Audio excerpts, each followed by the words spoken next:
welcome across the Caribbean, around the world. This is Caribbean Bridges.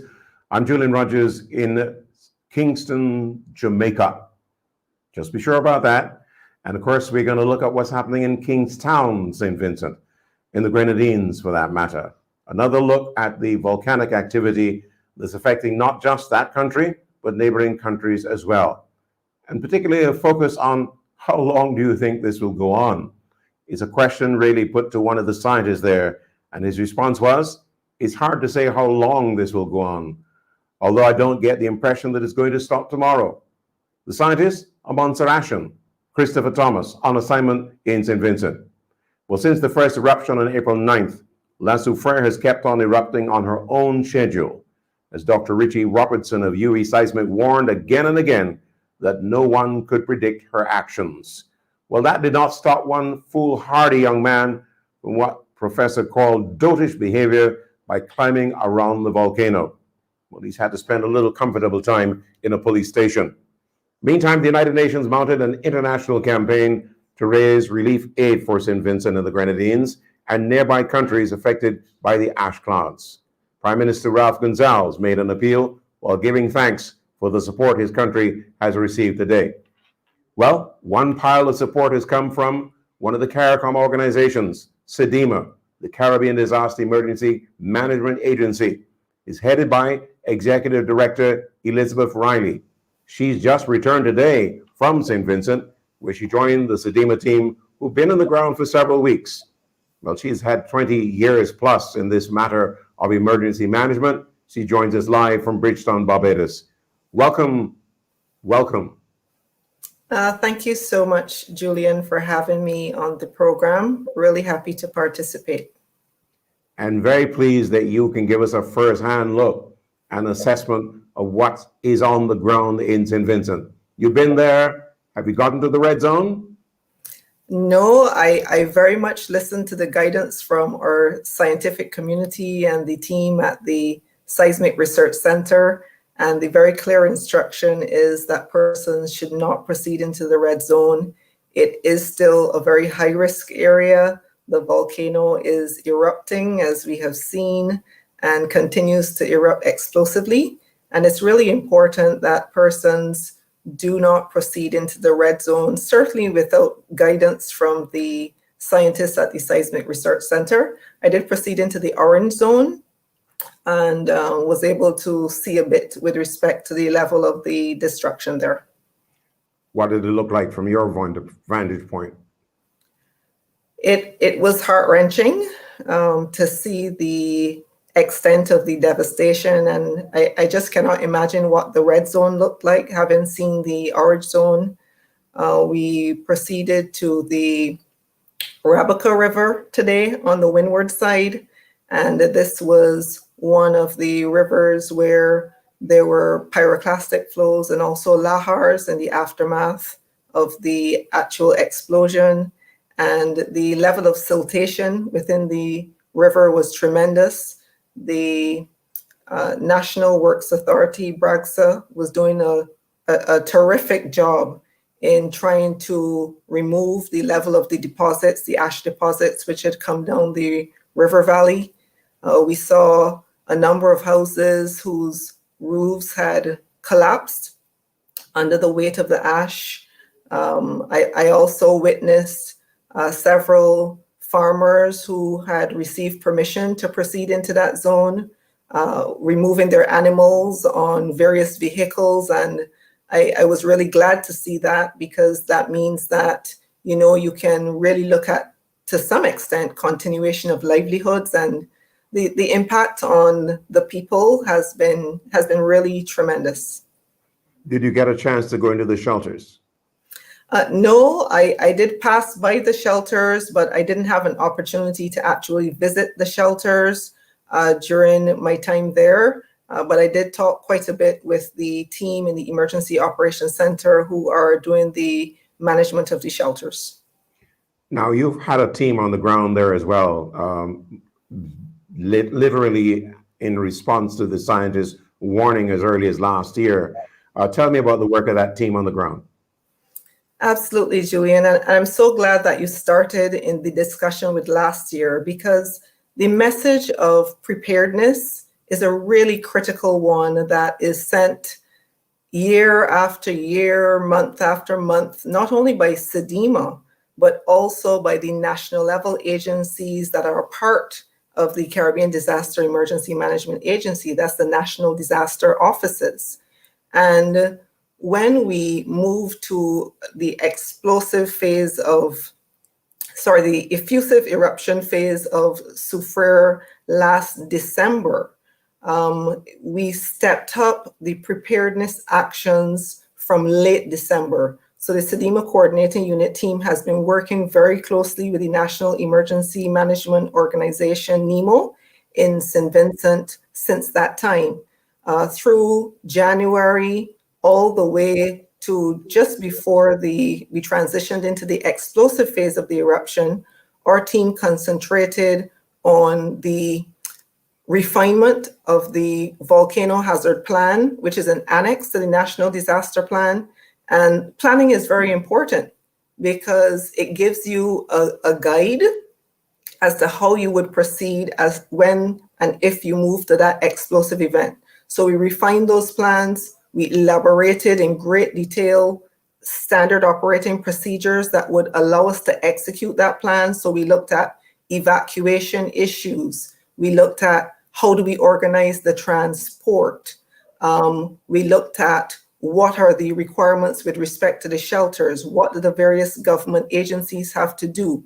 And we were able to run also 2 exercises with the full national teams in St. Vincent and the Grenadines. We held those in late January and then again in late March. And the exercises are really important because it allows you to do a walkthrough of that plan and to figure out, is this practical? Is this going to work? Do we need to adjust a little bit here? What about for different scenarios? If we have to evacuate nighttime versus daytime, is the plan adequate or do we need to go into more detail?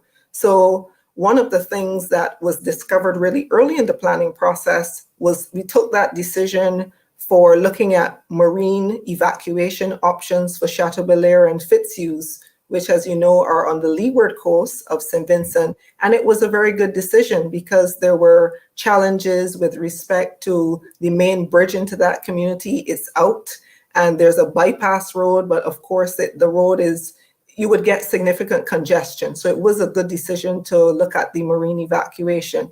So we had a lot of that support done remotely. And then at the beginning of March, we placed someone on the ground, Superintendent Sylvan McIntyre. He's a real stalwart of the SEDEMA system. He's experienced not only leading the Grenada office during the Hurricane Ivan, but he's been on deployment in several emergency situations for SEDEMA. So he was on the ground working with them, working through the details. Once we had the explosive component of the eruption, we've expanded our footprint on the ground with additional persons within the EOC. We now have 2 persons there. We last week fielded a team as well to support the National Damage Assessment Team in putting together the preliminary assessment of the damage, and that work is going to be concluded next week for a presentation to the government. And we also have in place the CARICOM Disaster Relief Unit, because as you know, SEDEMA is an agency of the Caribbean community. And this unit is coordinated in collaboration with the regional security system. And we work with them to get personnel on the ground. Right now we have a 16-man team supporting on the relief management and the logistics. So you really have an extensive footprint in St. Vincent, and that really should give some comfort to everybody who's watching this in terms of your ability not only to prepare, but certainly to respond. And talking about responding, I'm going to give you a break and come back in just a moment. But first, I want to go to Guyana, because that country has certainly been in the forefront of the very early response. In fact, the private sector certainly warmed the hearts of the heart, I should say, of the government, and particularly President Ali. And I invited Kumal Singh, who is part of that private sector community in Guyana, to join us and to talk about what they've done today. So, Mr. Singh, welcome to Caribbean Bridges. Good afternoon, and thank you very much, for having me on this program. First of all, I must say that on behalf of the Private Sector Commission, the government of Guyana, we were indeed happy to offer whatever little support we could have when it was called upon. Our president, Dr. Irfan Ali, made the call to the Private Sector Commission and the country at large to see how we can support in the aid to St. Vincent when that eruption took place. It was very heartening to see within 24 hours we were able to mobilize enough resources and cargo to fill one small vessel, a total approximately about 300 tons of cargo, which include water tanks, foodstuff, medical supply, hygiene supply, to depart to St. Vincent, which got there in 3 days. As the eruption continues and as the demand keep coming through CDMA through CDC, because we collaborate with CDC through Guyana, CDC collaborate with CDMA, we recognize also that there is additional need. So within another 4 or 5 days, we were able to mobilize yet another vessel, which departed a few days ago. And that vessel took supplies, water, and water tank to Barbados. And it subsequently went across to St. Vincent, taking some of the same thing again: water tank, fresh water, drinking water, food supplies, medical supplies.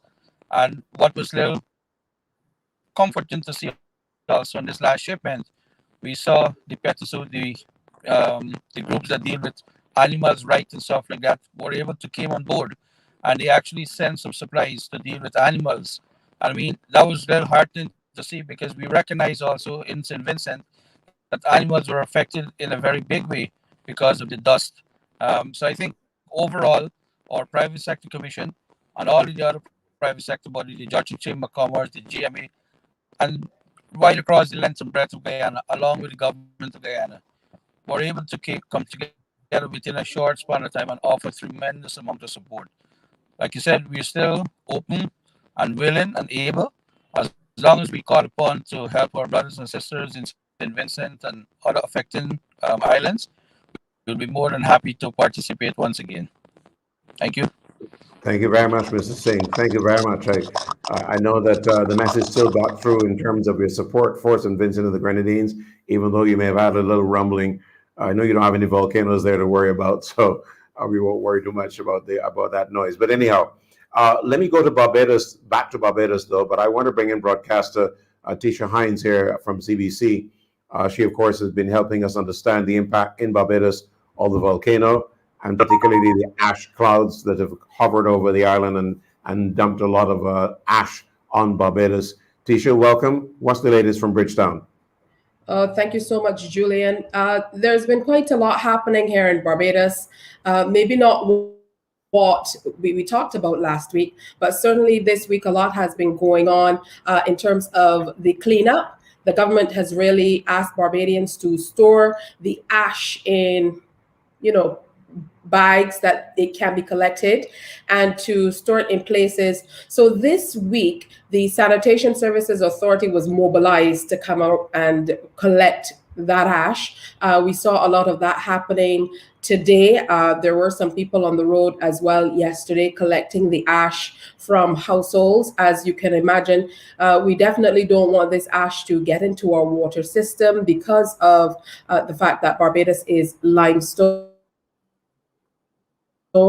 and we don't rains and the waterways. So we're being very particular about bagging the ash, and it is going to be collected to be disposed of or used as the people in agriculture and the government sees fit. Also, this week we saw the Caribbean Broadcasting Corporation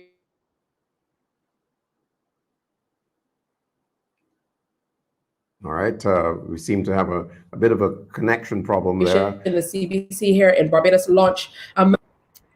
The response was overwhelming.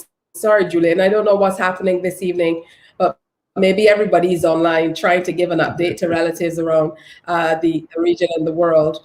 But the Caribbean Broadcasting Corporation, as I was saying, launched an appeal across the island, and Barbadians have really been giving. It started on Thursday around 7 o'clock in the morning, a drive-through where people just drove through and shared. And Barbadians really have been using the opportunity to share. They wrapped up this afternoon just before we went on air, or we went live. And, the outpouring from Barbadians has been overwhelming. We also saw a message this week from the Ministry of Agriculture urging farmers to be very mindful of how their animals feed, particularly the indigenous black-belly sheep here in Barbados, because they are what they deem low feeders. So they don't want them to get into trouble. We've seen a few veterinary experts talking about the fact that they have seen some animals here having respiratory trouble as well based on the ash. But the air is significantly lighter here in Barbados. The ash is definitely still present, but certainly in no way as it has been since the original, the first eruption a couple days ago. So things have really lightened up, and Barbadians are working on getting back to some state of normalcy as we prepare for children to go back to schools.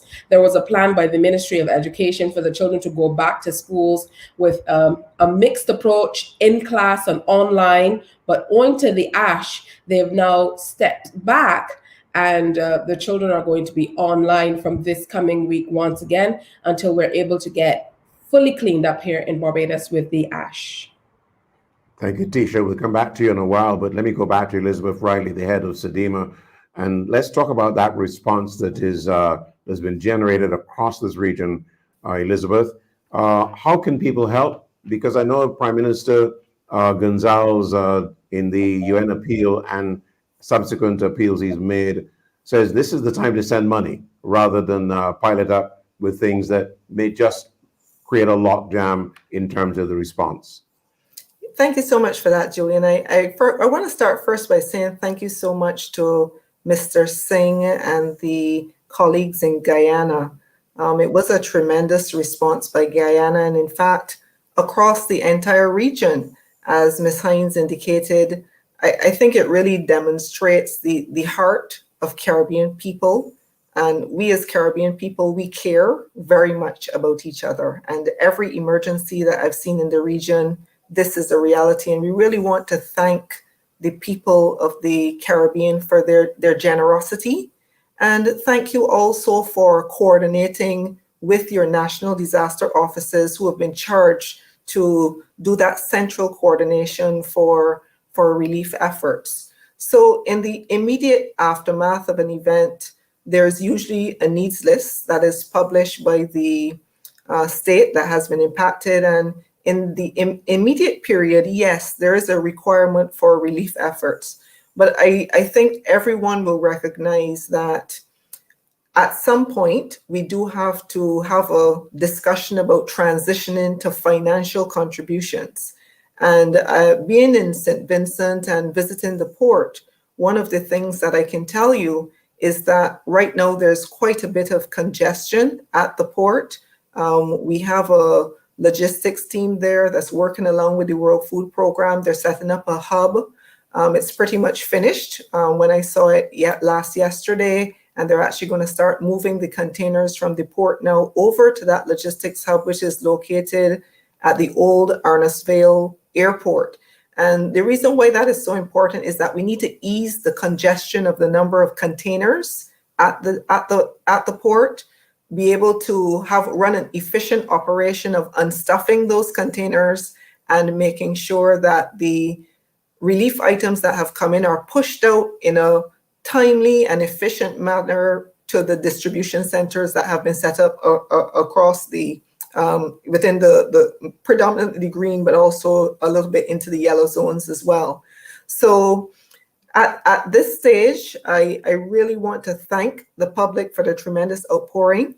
But I support very much the indications by the Honorable Prime Minister that we do have to start now to shifting to monetary donations. The logistics in the region, as you know, if you're familiar with the shipping movements, etc., they're quite complex, and they're not always very easy solutions to getting goods into these countries that have been impacted.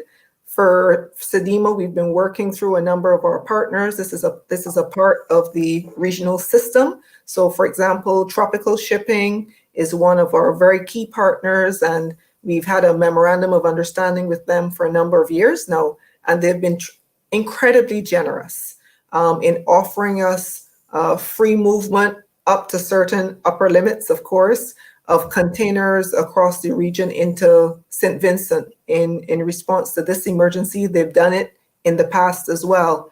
But I do think at this stage, as the PM has indicated, it's important for us to now transition to financial donations. One of the things I noted when I went into country, which is what I'd suspected before landing there last Wednesday, is that the supply chain into country is not broken.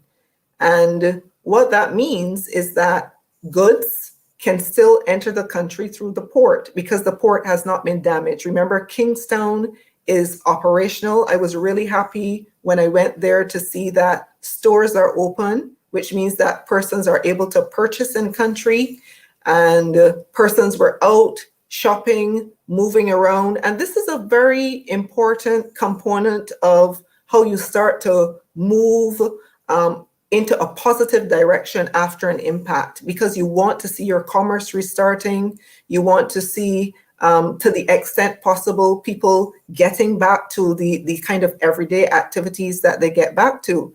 And the provision of relief items beyond a particular period, sometimes it can stymie the economic activity in country. And I think this is what the Prime Minister is getting at with his indications that we need to start shifting now to financial donations. And to facilitate that, the government of St. Vincent and Grenadines has established a relief fund. The information on that fund is readily available via the SEDIMA website. They've also requested SEDIMA to open bank accounts to facilitate receipt of financial donations, and we've opened both a Barbados dollar account to facilitate donations here in Barbados, and a US dollar account for those who may want to contribute from the diaspora or from other Caribbean states. So there are options available. You just need to visit the SEDIMA website at www.cdema.org, and all account information is readily available right at the top of the site. Just click there and you'll know how to make your monetary donations. This is Caribbean Bridges. I'm Julian Rogers. I'm in Kingston, Jamaica, looking at what's happening in Kingstown and its environs in St. Vincent and the Grenadines. And I'm talking about the situation on the ground and particularly the response across this region. Liz, let me ask you about the water situation. I know you sent in a number of water tanks, etc. What did you pick up?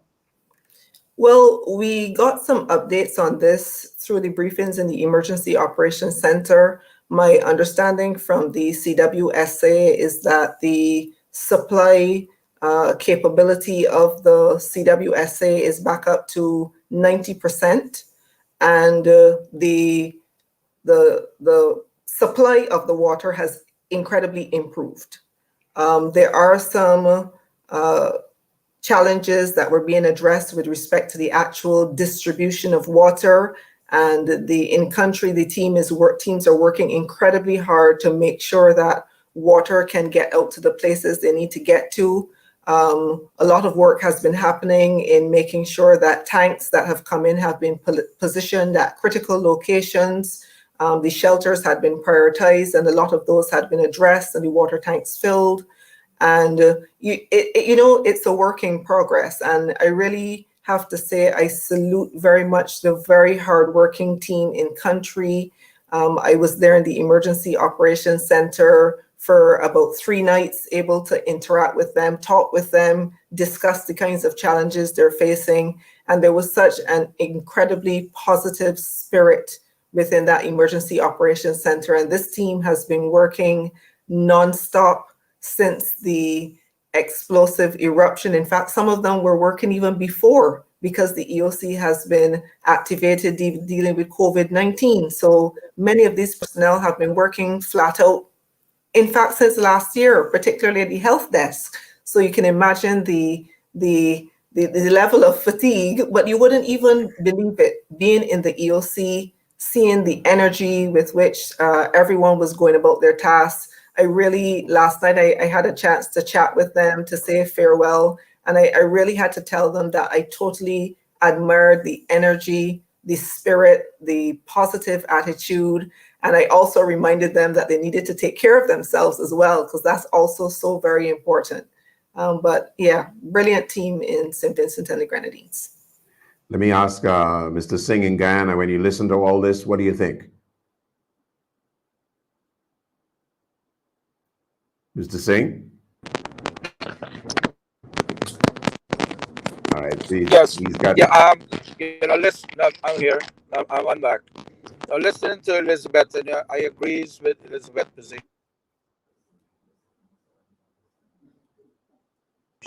All right. As it And he's relates got to port saturation, cargo that are perishable. So it is important that from that standpoint there is some management taking place there, and I'm happy to hear that there is a shift right now to maybe some monetary contribution as it relates to aids to St. Vincent. But yes, Guyana, like any other country around the region, our hearts and soul goes out to the St. Vincent people and their surrounding. All right, so we definitely have a problem there in that connection, but certainly is important that we reinforce the valuable contribution Guyana has made very, very early to the plight of the people of St. Vincent and the Grenadines. I want to come back to Elizabeth Riley, of course, the head of SEDEMA, giving us a good sense of what's happening. Before we even went to the year, I was talking to Elizabeth about the fact that there is not a good enough sense that when these events happen across the region, that there's a CARICOM response, and that CARICOM really comes in several flavors. And in fact, I'm talking to somebody in the Secretariat some months ago. I said, I'm sure there are about 17 different organizations responding under the umbrella of CARICOM. And she said, it's far more, like 25 or more. So it's important that people understand that this is a CARICOM response, Elizabeth. Absolutely, Julian. And we at SEDEMA are very proud members of the Caribbean community. And we keep in very close contact with the Secretary General. I brief him regularly, so he's always very much up to speed on what is happening, not just in St. Vincent and the Grenadines, but he will tell you anytime anything happens in any of our states. He always gets a quick brief from me so that he always knows what's happening. And I think the beautiful thing about the SEDEMA system, to respond to the countries, we have in place what is called a regional response mechanism. We call it the RRM. And the mechanism is made up of a whole diversity of institutions, organizations, CARICOM, as well as international. But the CARICOM institutions play a really critical role. So, for example, in January, when we were just getting our heads, I would say, around what was happening in terms of the effusive eruption, and the Seismic Research Center of the University of the West Indies, who've been doing a really tremendous job, I must say, in guiding us on the science, when they advised us that there is a possibility that we could move to an explosive eruption, SEDEMA pulled together a team, a small, tight team of institutions who could bring different resources to bear. And there were a number of regional institutions on that grouping, and I want to highlight them. So we had the Regional Security System. I mentioned already, they work with us with the CARICOM Disaster Relief Unit, which is on the ground right now. And the RSS is really an absolutely critical institution. And when we were moving, for example, cots out of our sub-regional warehouses and from national warehouses where countries had been so generous to donate to St. Vincent and the Grenadines, the RSS was a part of that tremendous logistics effort in getting those cots in, In fact, we started the day a few days before the eruption started and continued, of course, in the aftermath of the eruption. We had a disruption in the RSS movements, of course, because of the ash, and we had to switch then to the tapping into their own resources through connections with the police forces, coast guards, militaries, etc. And they leveraged a lot of those contacts within their system to make sure that we still had movements, even if those were by sea. So we really want to thank the RSS. Also on that team was the CARICOM Impacts, which is the Regional Implementation Agency for Crime and Security. And they have been a tremendous partner as well. There are a lot of security issues and border security issues that come to the fore and that we need to manage. I know a lot of these don't always come into the public domain, of course, because a lot of security issues don't normally come to that level. But CARICOM Impacts is an incredibly critical institution of the region, and we've had tremendous support from them in looking at the security-related issues. We also had CARFA, and CARFA, of course, has been incredibly busy since last year, January, with the onset of the COVID-19 pandemic. And the pandemic, of course, has featured very prominently in the planning, but also in the response to the volcanic eruption, because at the end of the day, we are having this coincidence of hazards, which has made the situation incredibly complex. So even ahead of the explosive eruption, there was very close consultation with the Caribbean Public Health Agency, CARFA, in looking at different types of procedures that we needed to tighten up on. How do you execute the shelter function efficiently, taking into consideration the fact that we're in COVID-19 times? And I think the success of the planning, thinking, protocols, support to the Chief Medical Officer in St. Vincent and the Grenadines has been demonstrated by the very low numbers of positive cases that have of COVID-19 that you've seen within the shelters. So we're really pleased about this, and as institutions, what was looked at during the plans and the measures that were put in place to try to ensure that we did not exacerbate the COVID situation through the reality of evacuation and shelters. So far, so good, and we're really hoping that we can keep these measures up. I also wanted to, just quickly to mention a couple of the other regional institutions. So the Caribbean Institute for Meteorology and Hydrology, of course, has been a part of this work. And I know a lot of persons may not recognize what is the CIMH doing with respect to this, but they have been undertaking ash plume modeling for us, and so supporting our national meteorological services in being able to provide timely alerts with respect to when ash clouds have been approaching particular countries. And those of us who live in Barbados would be very much aware of this, because we've been getting brilliant early alerts from the Barbados Meteorological Service, and those are based on the models done by the CIMH. So it's a regional effort, and I just really want to emphasize that point, that CARICOM is ever present, and CARICOM is definitely at work supporting St. Vincent and the Grenadines at this time. Let me turn to the anxiety that exists, not just in St. Vincent and the Grenadines, but certainly in the neighboring islands, about how long this may go on. I go to Tisha because I know in Barbados, the anxiety there revolves around particularly the impact on the tourist sector. I mean, if you have ash on the beaches, you really are not going to attract visitors in the volume that you expect. So the timing of all of this has certainly obviously hit the Barbados economy very badly. What can you report on the ground there? It absolutely has. We had in the past 2 days a press briefing held by the Minister of Tourism here in Barbados, Senator Lisa Cummins. And, you know, basically that's what she was saying.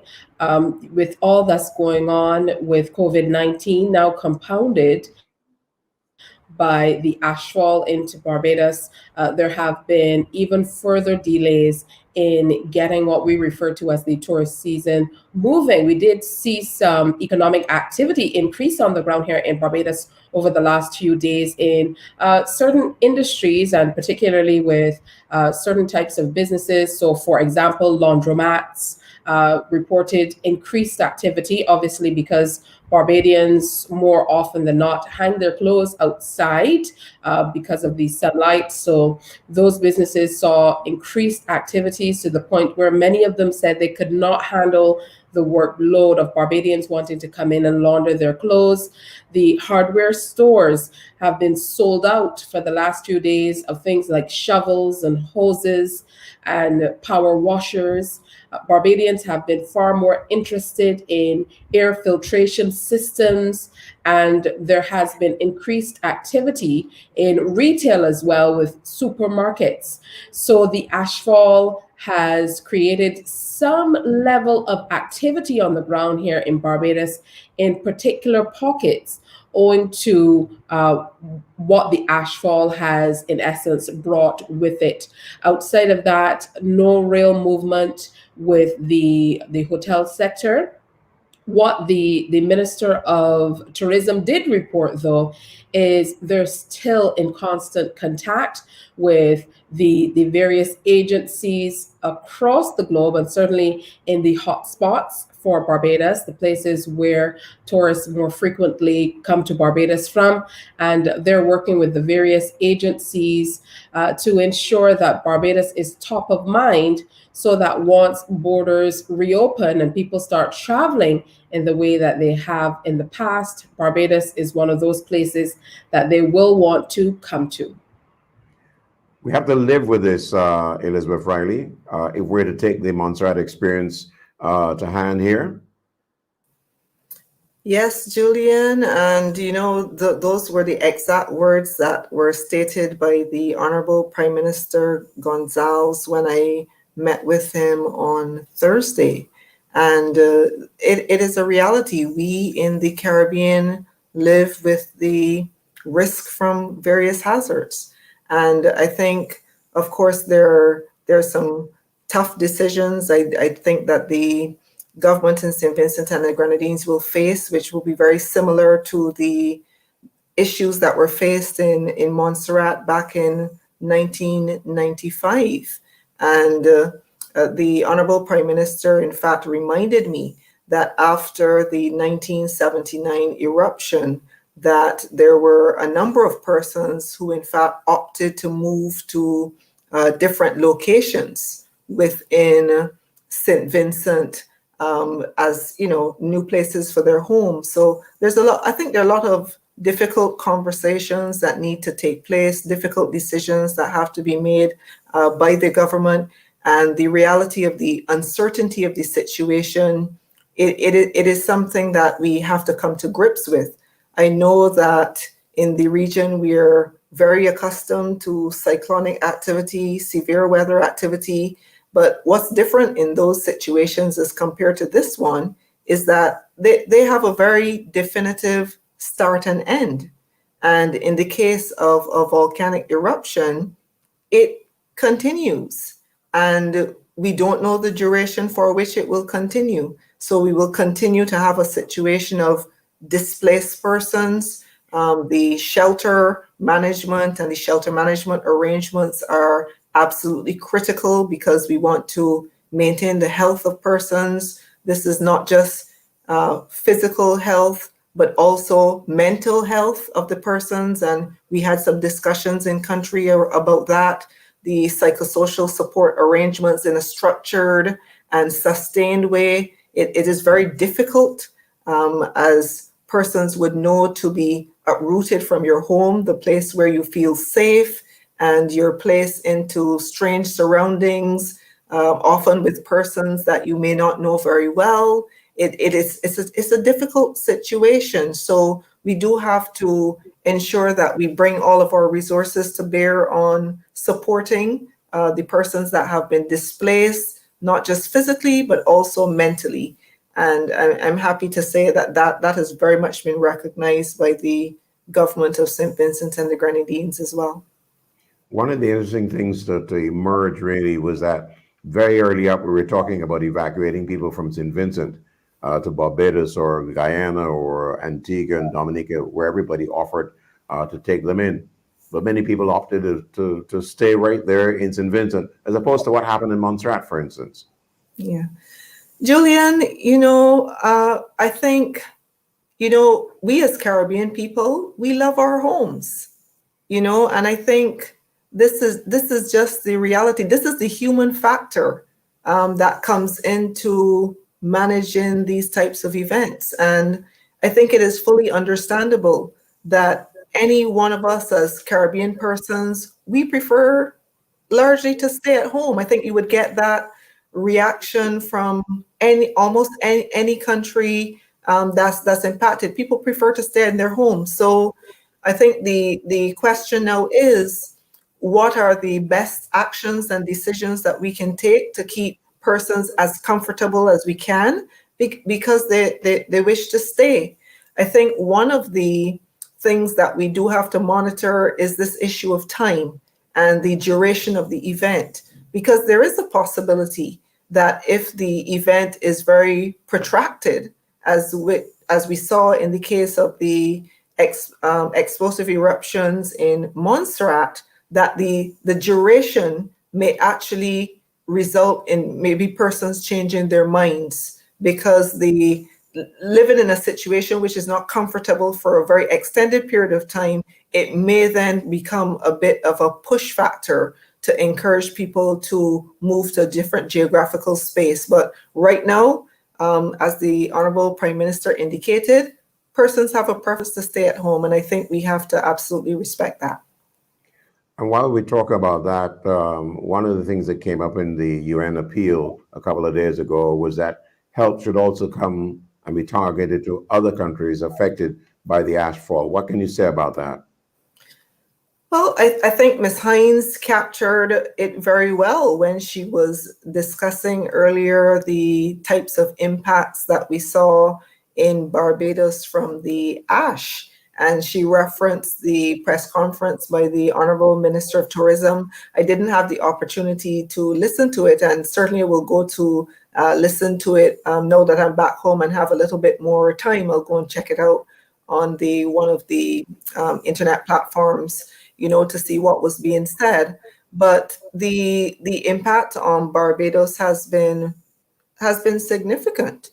And this is at the individual household level, where persons have had to, in some cases, go through significant cleaning exercises. Some persons have had to pay to have their surroundings and their roofs and gutters cleaned as well. In fact, I too have to pay attention to mine. I didn't get the chance to do that before I went to St. Vincent, but this is happening at the individual level, but it's also happening at the level of the private sector, where there's been a level of expense to make sure that you're cleaning up your surroundings, that the environmental health conditions are appropriate for your workers to be able to operate. And it's also impacting very much on government.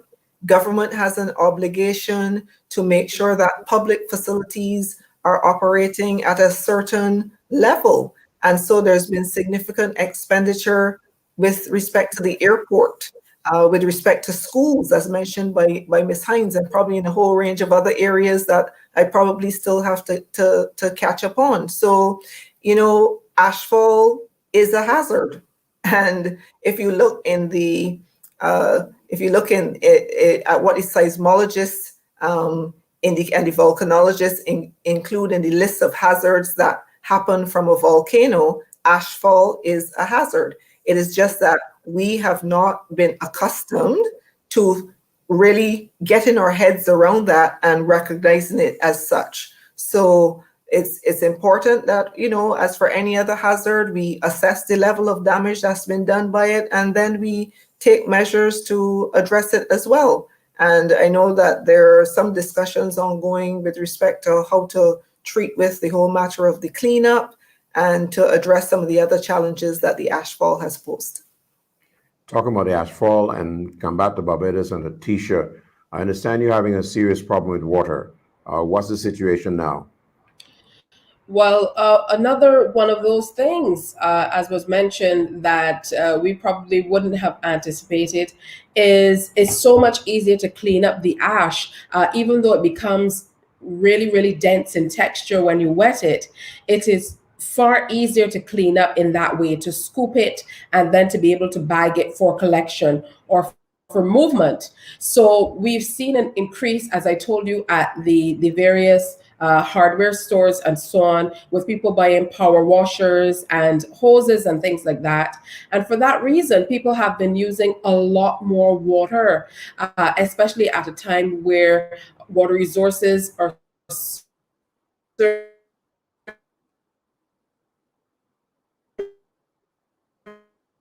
certainly very, very, very low. And here in Barbados, we've seen them come out and say to Barbadians, please really step back on the amount of potable water that you're using. So in certain instances, we've seen, for example, the government in the cleaning of the streets and so on, they've used seawater. And the Barbados Fire Service, they have several underground tanks where they store lots and lots of thousands of gallons of water to be able to fight fires. And they've been using that water to be able to wash down some government institutions and so on as well. They weren't able to use the seawater at the airport, obviously because of the impact with the runway and the fact that there are certain lights and so on that might be damaged from the seawater in the use there. So they had to look at alternate ways of trying to help in that regard. And to add to what we were saying before as well, in terms of the efforts that have been needed toward the cleanup, we even saw a video come out late last week where we saw several large trucks going across the runway at speed. And immediately people were wondering, well, what's going on? That was just one of the tactics they were trying to use to really loosen some of the ash that had really set in on the runway here in Barbados. So they were driving 10 or so trucks at speed across the ash to try to break it up, to be able then to move it. So there has been significant impact in terms of the cleanup and in terms of what we have to do, the methods that have been employed, and how Barbadians are responding is just amazing. But in spite of that, I find that Barbadians have their eyes squarely fixed on the fact that Vincentians have been displaced in a major way as well, and that has taken center. Letitia, I was going to ask you whether we get water from Dominica. That would be ideal, because we know that water flows from all corners of Dominica, and most certainly that might be something that we have to look at. We know how social media these days really kind of puts out a lot of, hate to use this term, but fake news. So we also saw a few reports online, on social media, forwarded on WhatsApp, with people suggesting that the Barbados water supply could in some way be contaminated because of the ashfall. So we also had a lot of Barbadians buying up a lot of water. With that said, the appeal that the Caribbean Broadcasting Corporation launched for Barbadians over the last few days, I myself witnessed Barbadians bringing in lots and lots of water as well to add to the supplies that we are hoping to donate to our friends and relatives in St. Vincent. All right. Let me talk about friends and relatives and return to Guyana and to Kamal Singh there, and ask you now to make one last appeal in your market for the support that you're providing for St. Vincent and the Grenadines.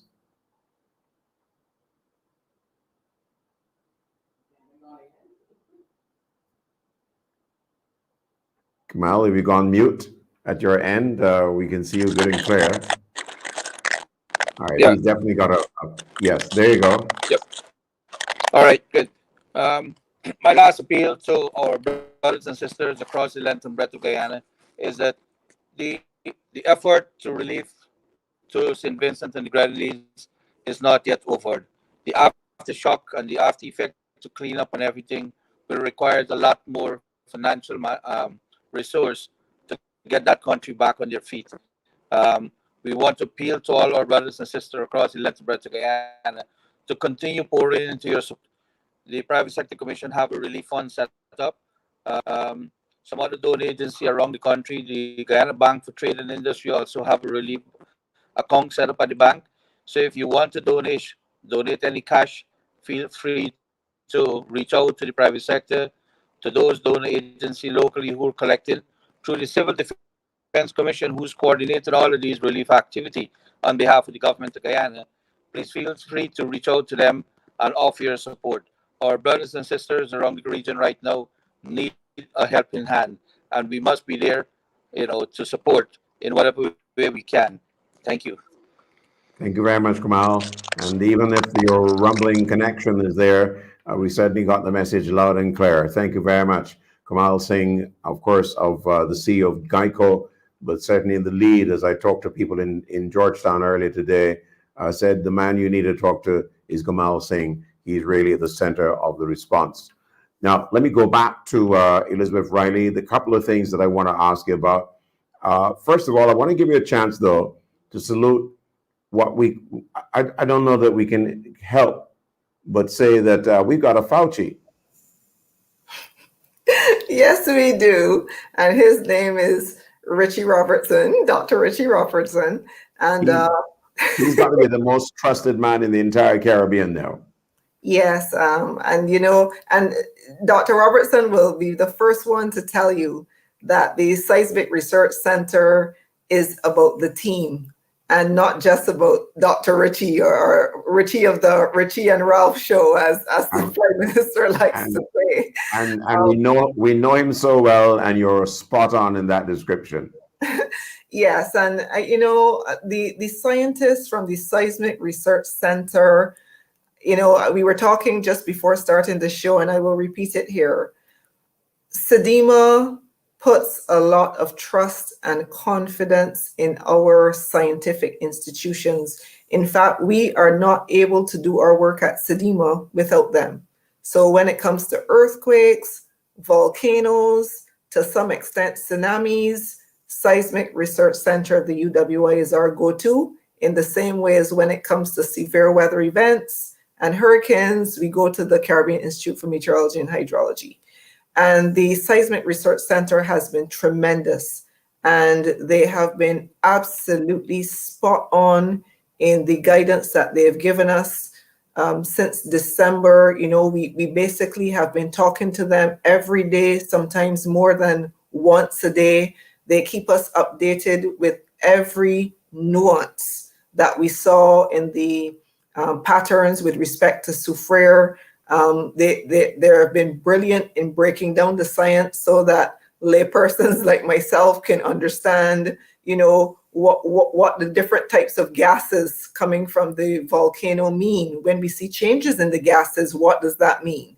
When we see changes in the types of earthquakes or the periodicity of the earthquakes, the intensity of the earthquakes, and they've been explaining to us all the way through, telling us what we kind of triggers or signals we should look for that would suggest us that the volcano is moving into different phases, and they've been absolutely spot on. And I really want to salute that team.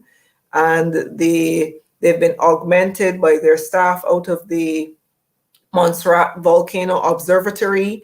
And I also want to thank the RSS again for, a lot of persons don't know that because of the disruptions in the air movements in the region, the RSS has actually been flying and moving those scientists as they have rotated. So they've been doing periods of service in St. Vincent, coming out of Trinidad, coming out of Montserrat, being moved back home. And there's been a lot of complex movement of personnel since December last year. And the RSS has been facilitating all of that. And we really want to thank the RSS, Naval Captain Sherland, and the incredible team at the RSS Air Wing who actually brought me home today. Thank you so much again, Captain Sherland, for that. And yeah, hats off to the Seismic Research Center team. Now, in the remaining minutes that we have here, we have the hurricane season literally starting earlier. Predictions, etc. Are you ready? Well, Julian, what I will say is that we are getting ready. I think there are always additional actions that you can take to increase your readiness. This year is shaping up to be an above average season. We've had the April the 8th initial forecast from the Colorado State University, which is one of the well-respected universities that produces forecasts. They're suggesting 18 named storms for this season, 8 of which will become hurricanes and 4 of which will become major hurricanes. But our message today is the same as it is every year. Even though we have forecasts, the reality is it takes only one. And we want to emphasize this message of individual preparedness, organizational preparedness, and national level preparedness. And I think if there was ever an event which demonstrated to us the importance of preparedness, we have seen it in the eruption of La Soufrière. And it is incredibly important. Take the guidance of your national emergency management offices seriously. You know, Ms. Forbes, who is the head of the office in St Vincent and the Grenadines, you know, she was always incredibly strong over the years in keeping a light shining on Soufrière and saying we are living with an active volcano. We need to keep on being prepared. During the trade winds exercise in 2019, she insisted we need to exercise around Soufrière, and exercises evacuation were done at the same Chateau Belair pier, believe it or not. That was a part of what she insisted to put in there. So when the national disaster offices are sending their messages out, I implore persons of the region, you need to listen. You need to take the advice. You need to undertake the actions that are suggested. If you're not in a position to do that as an individual, it is important to, because of circumstances, reach out to your national disaster offices. There are systems in place that can support in assisting persons with national level readiness. And we really want to encourage persons to really increase your level of readiness for the upcoming hurricane season.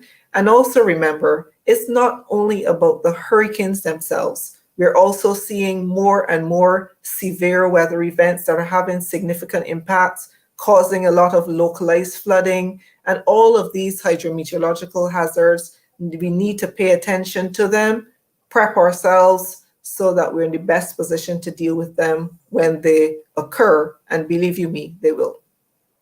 1 minute more I'm giving to you to say thank you for the other response of regional international agencies. Oh, absolutely. I need to thank our donor partners who have supported SEDEMA and the regional institutions in the work that we did in preparing, particularly Government of Canada through Global Affairs Canada, the United Kingdom Foreign Development and Commonwealth Office, USAID, as well as the Government of Romania. They came to our assistance readily from January when we were indicating we have to prepare, it costs to prepare, and they've supported us. We want to thank our international partners within the UN family, Didier Tribuc, who is the UN resident coordinator for Barbados and the Eastern Caribbean states, World Food Program, UNICEF. I suspect I'm going to leave some of the agencies out, but the UN family has been really tremendous, coordinating with us. They're on the ground with us in St. Vincent and the Grenadines, providing incredible support to the country, and really a significant thanks to from SEDEMA to them, and of course to my team at the SEDEMA Coordinating Unit. I am the face you see often, but the coordinating unit is not about Liz Riley. It is about the team. And we have an excellent team who have been working tirelessly since December in supporting St. Vincent and the Grenadines. And Julian, we will continue to do so as long as St. Vincent and the Grenadines needs us. And thank you to you, Liz. Thank you to Tisha. Thank you to Kamal. Thank you all for watching Caribbean Bridges. I'm Julian Rogers with a special thank you and a reminder, St. Vincent needs us now.